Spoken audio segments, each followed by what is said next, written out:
Stérilité féminine. Le remède traditionnel africain à base de Antoclesta jalonensis, Cassia sieberiana et Kigelia africana. Bonjour à tous et bienvenue sur la chaîne. Aujourd'hui, nous allons parler d'un problème qui touche de nombreuses femmes à travers le monde, la stérilité féminine. Lorsqu'un couple désire avoir un enfant, mais que la grossesse tarde à arriver malgré des rapports réguliers non protégés, cela peut devenir une source d'inquiétude, de tristesse et parfois même de conflits dans le foyer. Dans cette vidéo, nous allons découvrir les principales causes de la stérilité féminine, ses conséquences, ainsi qu'une recette traditionnelle africaine à base de Antoclesta, Cassia et Kigelia africana utilisée dans certaines régions. Qu'est-ce que la stérilité féminine? La stérilité féminine désigne l'absence de grossesse malgré des rapports sexuels réguliers sans contraception pendant une longue période. Selon les spécialistes, lorsqu'une grossesse ne survient pas après plusieurs mois ou années d'essai, un bilan médical est souvent recommandé afin d'identifier les causes possibles. La stérilité peut être temporaire ou durable selon les cas. Quelles sont les causes de la stérilité féminine? Plusieurs facteurs peuvent empêcher une grossesse. Les infections génitales. Les maladies sexuellement transmissibles. Les trompes bouchées. Les troubles hormonaux. Le syndrome des ovaires polykystiques. L'endométriose. Le stress chronique. L'obésité ou le surpoids. L'âge avancé.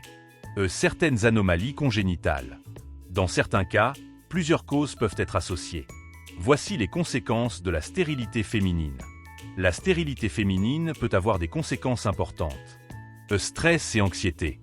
Depression. Perte de confiance en soi. Difficultés conjugales. Pression familiale et sociale. Souffrance psychologique du couple. C'est pourquoi un accompagnement médical et psychologique peut être utile. Voici la présentation des plantes.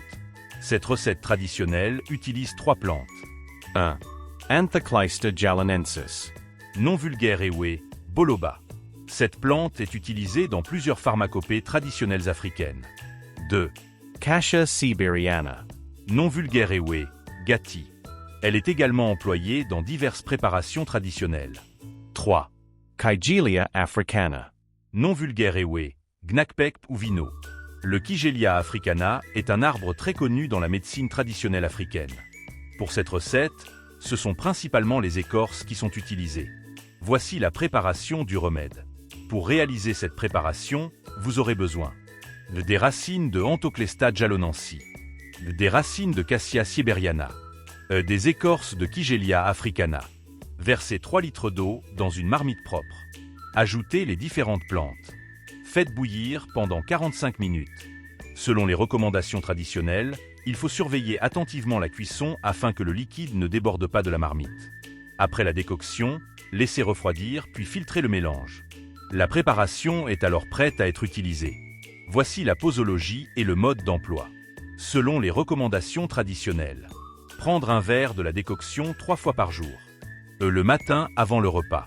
Le midi avant le repas. Le soir avant le repas. La durée traditionnelle du traitement est comprise entre 4 et 6 mois. Voici les précautions et conseils. Pendant l'utilisation de cette préparation, évitez l'huile rouge. Évitez le gombo selon les recommandations traditionnelles. Maintenir une alimentation équilibrée. Évitez le tabac et l'alcool. Consultez régulièrement un professionnel de santé. Il est important de rappeler que cette recette appartient à la médecine traditionnelle et que son efficacité n'a pas été démontrée par des études scientifiques de haute qualité. Toute femme rencontrant des difficultés à concevoir devrait consulter un médecin afin de rechercher les causes exactes du problème.